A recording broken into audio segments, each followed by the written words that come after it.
Direct Padma colour দেখে নেবে colour.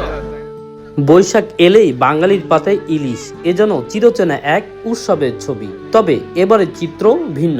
উৎসবের আগ মুহূর্তে বাজারের ইলিশের দাম চড়া। দাম তো ধরেন আমাদের কি বলে নর্মালের চেয়ে একটু বাড়তি দাম, আর ইলিশ ওই রকম সাইজের পাওয়া যাচ্ছে না, যে নর্মালি অন্য বছর যেভাবে পাওয়া যায় ওই ইলিশও নাই। ইলিশ আমি দেখেছি অনেক জায়গায় দাম অত্যন্ত বেশি, দিন দিন বেড়ে যাচ্ছে। এরপরে আগের বছরে যা দাম ছিল তার চেয়ে আরও বেশি। কেন ইম্যাজিন যে 2500 টাকা যদি একটা মাছের দামই হয়, কয়জন লোক কিনতে পারে? মোহাম্মদপুর টাউন হল বাজারের বিক্রেতারা জানান, নদীর রূপালী ইলিশ প্রতি কেজি বিক্রি হচ্ছে 3800 থেকে 4000 টাকা। চট্টগ্রাম থেকে আসা সাগরের ইলিশ বিক্রি হচ্ছে 2800 থেকে 3000 টাকা। এখন আপনি যে বার্মা থেকে যেটা আসে, পদ্মার আছে, চিটাগাঙ্গের আছে, চাঁদপুরে আছে, সবটাই আছে। নদী বর্তমানে কাঁচারা আপনার আনতে গেলে 2800 3000 টাকা কেজি, 700-800 গ্রাম সাইজ, আর 1 কেজিটা 3500-3600 টাকা কেজি। নদীর ইলিশ কেজি প্রতি বর্তমানে 4000 টাকা কেজি, এটা কেজি প্লাস বলা হয়। আর যারা কেজির মাইনাস, যেমন 850 গ্রাম 900 গ্রাম, ওগুলো চলতে আসছে যাই আপনার 3000 বা 3200 টাকা কেজি, এরকম চলতে আসছে।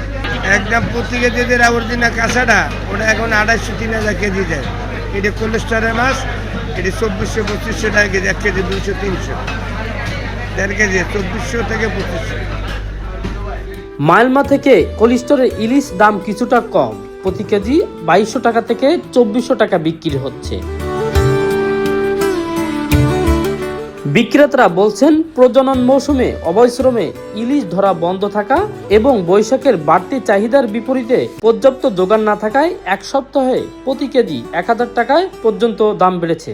মাছ নদীতেই কম, যেমন ঝাটকাগুলো, যেমন মানুষ ঝাটকাগুলো মাইরে ফেলায়, ঝাটকা অভিযানটা যদি ঠিক মতন চলে তাহলে কিন্তু ইলিশ মাছ পাওয়া যায়। যেমন ছোট ছোট যে ঝাটকাগুলো আছে না, চাবিলে হিসাবে কিন্তু ধৈর্য এগুলো বিক্রি করে ফেলায়। যেমন পাল্লা 800, 700, 1000 টাকা পাল্লা, যেমন 5 কেজিতে 1 পাল্লা, এগুলো ধরেই তো মানে নদীর ইলিশগুলো শেষ করে ফেলায়, এই জন্য দাম বেশি। মাছের দাম বেশি, মাছের আমদানি কম। কাঁচা মাছের আমদানি একটু বেশি হইলে না তো ওই মাছের দাম আরও কমতো।